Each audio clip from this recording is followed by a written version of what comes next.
Hey there guys, Ikari here. I just wanted to make another vlog and give a little update on the situation here.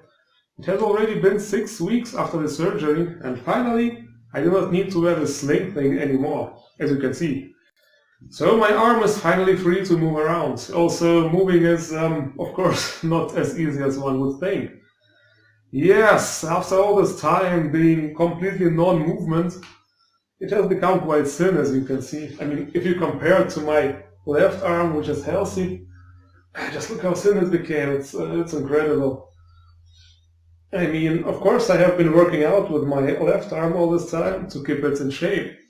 And right now, yeah, it's horrible, isn't it? I look like I'm some kind of freaky monster from Resident Evil, or I don't know what. Yeah, and another thing is I can't really completely straighten it yet, like I can't do this kind of stuff because all the joints are kind of stiff now. After all this time being completely still, I can only go that far and that's it.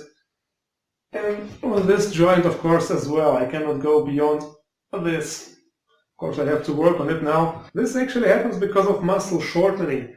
It's actually a fairly common problem nowadays because there are many people who do not do any sports or any sporty activities at all. And yeah, in their free time they just sit around at home, and in their other time they're either at school or at work, sitting completely still and not doing anything. Yeah, I bet some of you feel quite guilty now. So this is what can happen, it's no joke. Well, obviously I'm not allowed to put any strain on it for another 2 weeks or so, I think.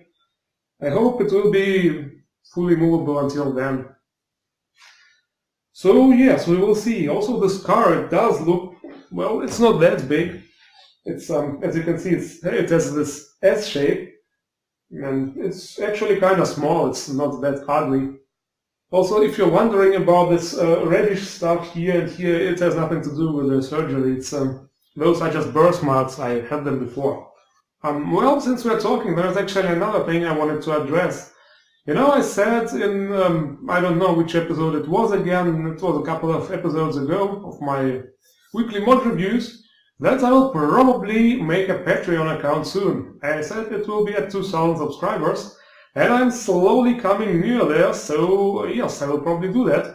Well, don't get me wrong, I mean, I'm not saying that I will do some kind of Patreon-only activities or videos. I will still release my stuff on YouTube as always. I'm just mentioning it because there were some people asking me when I will make a Patreon account because they do wish to support me. So if you're one of those, yeah, it's coming, sure. If you really feel like it. Other than that, well, since we started talking about my channel and stuff, well, guys, I have so many projects, I don't really know what to do. I mean, I will certainly keep doing weekly mod reviews for Skyrim. I don't know whether I will try to cover the Classic Edition and the Special Edition together like I did some time ago.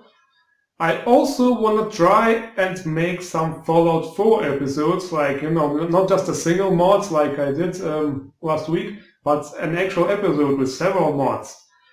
Of course, I don't know, those probably won't be weeklies because of time issues and because there are not that many good mods for Fallout 4. I mean, last week I saw it was incredible, there were really a lot of good mods.